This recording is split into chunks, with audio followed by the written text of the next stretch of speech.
Hello, Tenno. Welcome to another video. My name is Baghead. It's been a while. I was in vacation, so I wasn't be able to record any videos.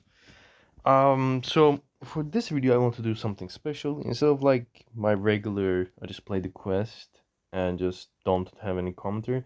I'm gonna do something else since I'm late to the party because everyone probably made a video about video about this update already. This video is going to be about my honest opinions on the Jade Shadow's constellation update, everything that came with it, and since this video is after like 5 different hotfixes, this video will also include my opinions on how Sirius and Orion are now, how do I feel about the new railjack changes, the steel path railjack, etc, etc, etc. So, let's start with the quest itself. If I'm gonna be honest, when I first heard about this update in their streams, I was quite hyped. I thought we were gonna see like a good family bonding, family like this fight between these two twins, and I thought these proto frames were just gonna be like a small involvement. And I was expecting maybe this quest will be a bit longer, like an hour. No, this quest was like half an hour. That's why it was kind of abrupt. And another thing I mentioned, like I thought the proto frames were not going to be that much of a huge thing. Like they will have a part on the plot, obviously, but I didn't expect to just do their missions mid quest. Like we can just learn that. Like we don't have to do that. We can just learn that by doing the missions themselves because the missions unlock after the quest anyways. Instead, you have to do both of the mission times for both Rina and for Ryoku as well. You do the railjack part, you go to their ship, you fight the boss fight, and the boss fight is like a dumbed down version, so it's not even the full boss fight. So even that feels even weird. Like they try to keep it short, but then like you just do like a dumbed down version of the boss fight, which doesn't translate well into the actual missions because the actual mission boss fights are way different. They have extra stages, extra things you have to do. So like that was quite like disappointing. Also, like I said, the quest is too short. I wish it was longer. I wish it also delved to Stalker's past and his future like simultaneously a bit more, because like it kind of does by us seeing the children and then we uniting the sons by using the children their favorite food. Like that was also weird. Like we just do a family. Like I'm gonna get to that. But like I wish it delved into his past more. I wish this quest also had some connection to acolytes as well, because all we know about acolytes is the fact they want to hunt LV, and that's about it. Another thing I want to mention is Umbra. Like, yes, this is probably my favorite part in the quest, and yes, I gotta say it kind of does feel fan servicey because, like, yes, in the first Jade Shadows, Umbra was name dropped, and he didn't appear in the quest like the first Jade Shadows, and people were like, "Where's Umbra? Where is he hanging out?" And in this quest, you finally find Umbra. He's hanging around in the orbiter. He's playing his guitar, and Stalker asks him for help on keeping an eye on the child, like our kids, like because it's a basically the quest is like delving into that eternalism thing, like the past the future is somehow existing simultaneously because the sons somehow manage to go back in time, and they come from this far future, two futures to be exact, where two different versions exist at the same time. So like, yeah, cool, Umbra is here. He just appears to help us a little bit, and then he keeps an eye on the baby, and then that's about it. Like, I wish he kind of appeared with us in the fight as well, because that would be kind of cool. But I understand, like, the comfort the baby minigame was also kind of funny. So Umbra's appearance is cool, but also like it kind of felt like, oh, he wasn't in the last quest, so here you guys, here you go. We're here now. Are you guys happy now? Like that's what it felt like because he literally just appeared. Umbra literally helps us with one mission, and it's this interception one. So like, cool, Umbra is here, but yeah, it just, I don't know.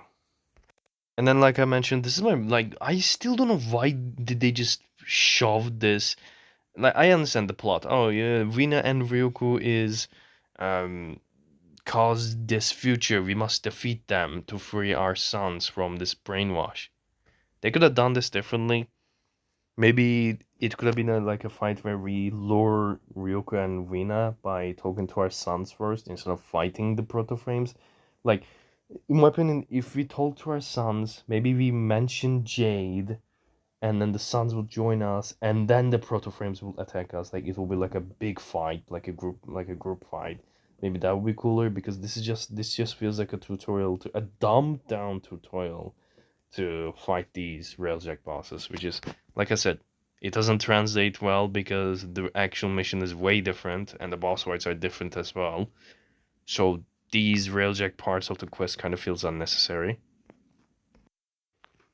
The Void Spark part of the quest is somewhat interesting. It just delves into Hanhao and us.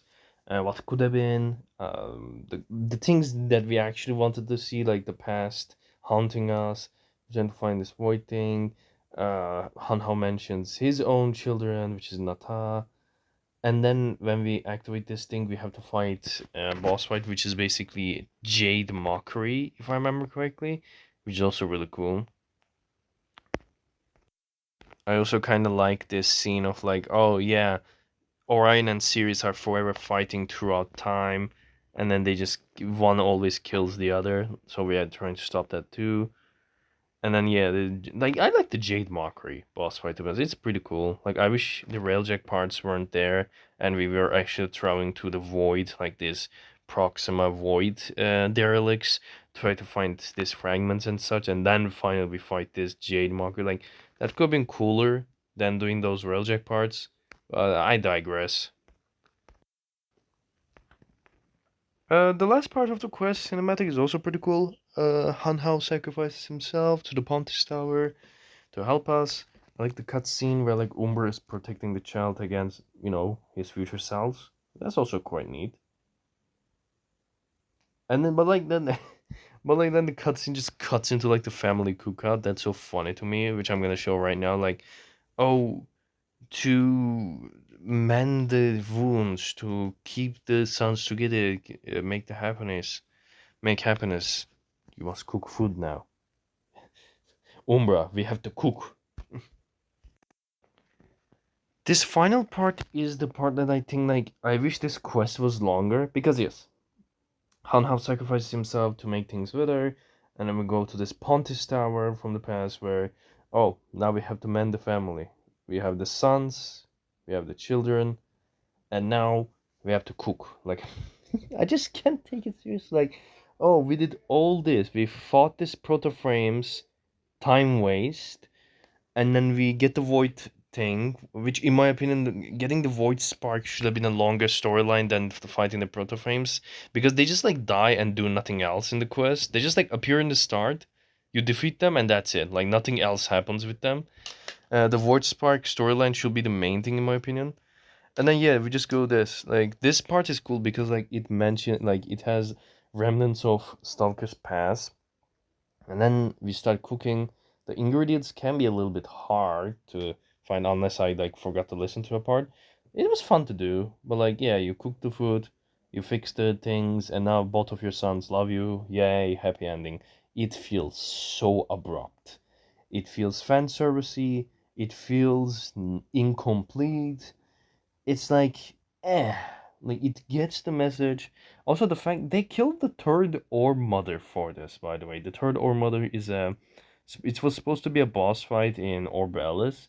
They killed it, and now we go to Orbelis. That Orb Mother is gone. It's just like mountain. It's just closed now. Like I also hate that part. So the quest is it's mid. Like it could have been done better, it could have been executed better.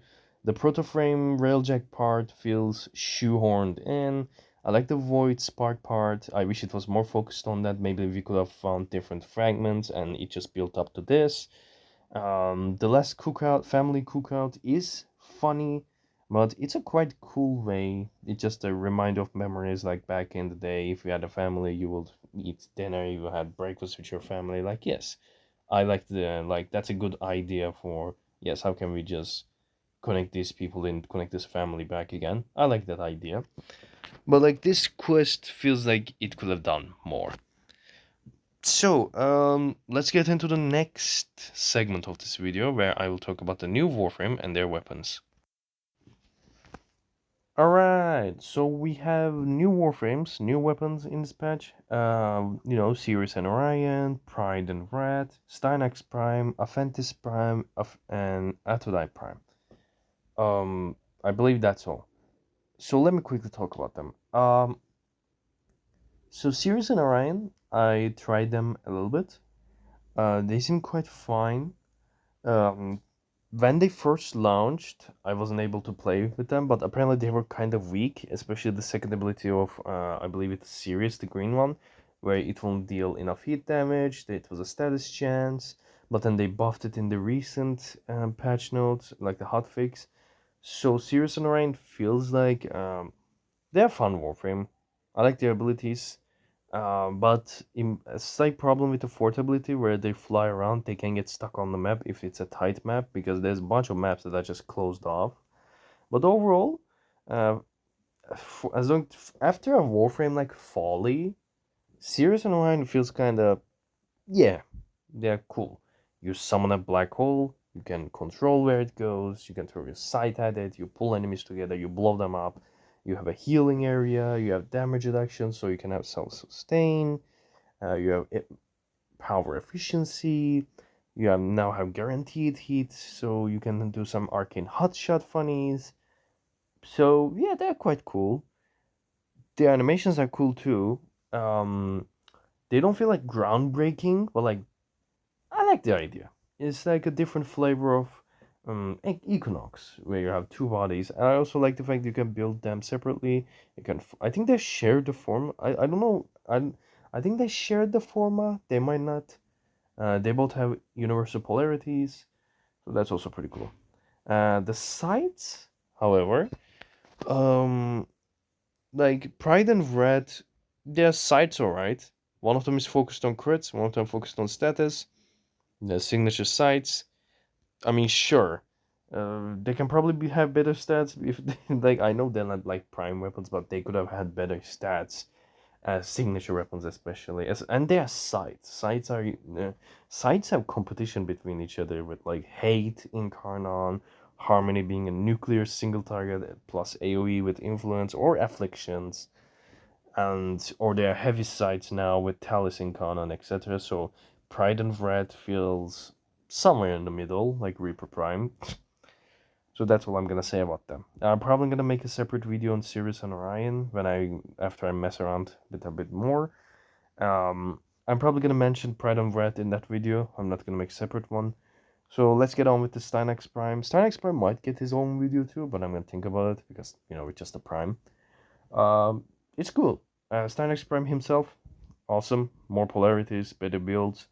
He feels really strong. If only there wasn't so many band-aid augments in this game because like you have to have intrepid stand to have overguards. And the design itself is pretty beautiful. I have the two helmet options for him. One of them with the coins, other one without the coins. So that's pretty cool. Aphentis Prime. It's Aphentis, but now it's Prime. There's not much to say about Aphentis. It's a utility tool. It's somewhat of a cool spear gun, but I've never seen the appeal of that weapon. I like Scourge more as spear guns go, so not much to say about Aphentis Prime. Atodai Prime, however, Atodai is one of my favorite secondaries besides Zester in Canon. Atodai is a really hard weapon to get because you have to do Railjack side quest and it has a chance to drop, so it's a really expensive pistol too. Um, it's a gimmick pistol where if you get a headshot kill, it will go into 100% ammo efficiency, where you will go infinite ammo. It also has a new augment mod from the Nightwave called Pain Points, where weak point hits makes it even stronger. So Atodai is a precision pistol with an altfire that also sucks enemies' lives or something. Like it just does a sucking motion. So what Atodai Prime does, it gives it even better stats. So you're getting your first kill, first headshot kill is even easier. And with paint points, the weapon goes crazy. Only sad part is I can't use a ribbon with it anymore because this position has been reduced to 1. So yeah, that's about it. New weapons. There is the Incarnons. Speaking of new weapons, there's Incarnons. I could only get Stug and Destroy's Incarnon so far. I will make a video about them, so I'm not gonna mention them yet. But so far, Stug Incarnon is incredible, and Destroy's Incarnon is pretty cool. Another thing that this slightly disappointed me since I saw Vina there, Garuda lore. So since like for 4 or 5 years they were mentioning like, oh, Garuda lore will happen this, lore will happen now, Garuda lore will happen soon. Garuda lore is here, and only way you can find the Garuda lore is you go to the Pontis Tower. That's the new hub after you do the quest, and in the hub there are hidden fragments, 4 of them, and you find after finding those 4 fragments, you unlock the full Garuda lore. If you don't want to get spoiled about the Garuda lore, you can like skip this part. Maybe skip forward like 3 minutes, basically. So Garuda is apparently an Archimedean, past war veteran. They talk to Roth and Executor Nitok. Executor Nitok wants a new Warframe, and this new Warframe subject, she wants it to be Roth, so Roth was supposed to be Garuda, but instead the Archimedean injected herself with the strain, turning herself into Garuda, imagining what's gonna happen when the guards finally open the door, see her full work in action. Like, yes, that's a cool lore, but I wish Garuda lore itself was a quest. Maybe I should learn like one of the side quests where he about Warframes. You remember those guys? Remember when we had side quests about Warframes, such as Glass Gambit or Hidden Puzzles? You know, something like that would be cool for Garuda. Um, I digress though. Like, it's cool. The fragments help. It gives cool Garuda lore, but I wish there was more. So I'm slightly disappointed. But hey, we got the Garuda lore. Sure. It's like, God, this update feels like here, bro. Here, damn. Update, bro. Just like, oh, you wanted to see Umbra? Here he is. Oh, you wanted to see Garuda lore? Here it is. Now, can you shut up about it? Alright, let's go to the miscellaneous stuff. What else we do? So, Nidus buff. I tried it. I love it. Probably gonna talk about it in a video. About Nidus feels, so good. New augments. Didn't try them yet. Because I spent all my standing on, the relic packs. So unfortunately, the augments it's all gonna be happen later on. Um, Steel Pad Railjack sure felt kind of scuffed because like I was getting one tapped and I wasn't dealing enough damage. Recently, DE added new MK4 parts where they actually deal 50% more damage, but those are only for the turrets. So your ship hull, your other weaponry besides the turrets, unfortunately, won't have a MK4 variant yet. Just the turrets is also fine because dealing more damage is always nice, but the tanking the steel pad damage will still be a bit scuffed. So steel pad, steel pad railjack is kind of a disaster right now, slight disaster. The new hub Pontus Tower is pretty cool. You can find the Prex card there for Sirius and Orion. Also, I like the offerings. I wish there was an event with it. An Operation Twins. I don't know, Operation Brotherhood. That would be kind of cool because like you want to make the people play Railjack. You might add new stuff to Railjack, but some people might not want to play it. Things happen. I'm just saying, an operation will be cool, but maybe later on. Sirius and Orion is easy to farm. All the weapons easy to farm. The new cosmetics. So the deluxe skin for Dante is incredible. The new secret signas are cool. The new ephemeras are cool. There's new weapon skins, which some of them feel like they're reskins, like recolors of existing skins for weapons. I don't know how to feel about that. I hope that's not a recurring thing. Um, but yeah, seems like that's about it. Um, this update has some stuff that I like, such as the Nidus buff, the primes, the incarnons, the railjack stuff. But there's also stuff I dislike, such as the steel path railjack, the quest being kind of wonky and kind of fan servicey and clunky. Well, like, yeah, it was a cool update. The next stuff is going to be TennoCon, so I'm quite curious about to see what's going to be revealed there because Tau is in sight, and I'm quite curious to see what they will be revealed. And be there, Tenno, because Twitch drops will have a new weapon as well. I forgot its name. So that was my honest opinions of the update, and I see you guys next time when I talk about the Incarnons. Bye bye.